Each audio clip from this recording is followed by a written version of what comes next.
Hi friends, welcome to our channel. ఇది ఇంకేం పని ఉంది, ఎండలో బండెక్కి బయటికి వెళ్తే బాయ్ చెప్పేస్తుంది అనుకుంటున్నారా? చాలా పెద్ద పనే ఉందండో. అదేంటో మరి మీకు కూడా చూపించేస్తాను రండి. మన కోనసీమ స్పెషల్ ఆషాఢం కావిళ్ళు వచ్చాయంట. మనకైతే పిలుపు వచ్చేసింది. చూడండి, దారి అయితే అదిరిపోయింది. చుట్టుపక్కల పచ్చని అందాలను ఆస్వాదించు చక్కగా అయితే మేము వెళ్ళాల్సిన గమ్యానికి వెళ్ళేటప్పటికే మా అందరి కోసం వంటలు అయితే వెయిట్ చేసేస్తున్నాయండి. పీతల పులుసు, పచ్చిరేలు, చింత చిగురు and me prawns biryani, chicken curry with గారెలు. ఇన్ని తిన్నాక ఆరడం కోసం ఇచ్చే కూల్ డ్రింక్తో పాటు టమాటో పప్పు, పొటాటో ఫ్రై, వైట్ రైస్ ఉండాలి కదా. అన్నీ తినాలంటే, తినడానికి ముందుగా తినాలంటే స్వీటు, తిరగాలంటే తాగడానికి థమ్సప్.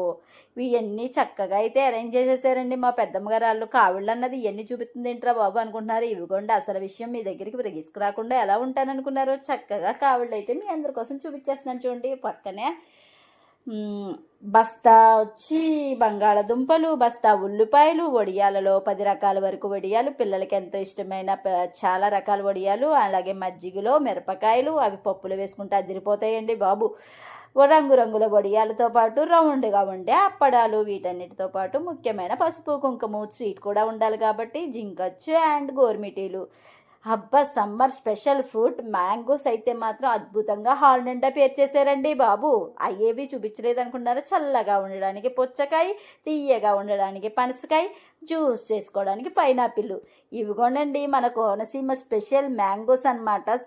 సూపర్గా తెచ్చారు కదండి. ఇన్ని చూపించింది, ఆవకాయ పచ్చళ్ళు చూపించట్లేదు అనుకుంటున్నారు. ఇదిగోండి 6 రకాల పచ్చళ్ళతో పాటు 16 రకాల కావిళ్ళు కూడా పట్టుకొని వచ్చేసిందండి మా కొత్త కాడలు. మరి మీ ఊర్లో మీరు ఎలా రెడీ చేసుకుని పంచిపెట్టుకుంటారో మాకైతే చూపించండి. ఇన్ని తెచ్చాక మేము ఫుష్గా తిన్నాం కాబట్టి తిన్నదరిగేంత వరకు తిప్పాలి కాబట్టి ఇవన్నీ ఊరి మీద పంచిపెట్టాలండి బాబు. తేడా మొక్కొత్తే పంచడం ఒకే తుయ్యి. ఎండకి పులుసు కారిపోయిందంటే నమ్మండి.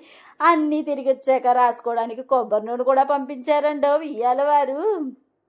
చూశారు కదా. మరి మీ ఊర్లో మీరు ఏ రకంగా ఆషాఢం కావిళ్ళు పెట్టుకుంటారో మాతో షేర్ చేసుకుంటారా? మరి ఇంకెందుకు ఆలస్యం, మన ఛానల్ సబ్స్క్రైబ్ చేయండి, మరిన్ని వీడియోలని పొందేయండి ప్లీజ్.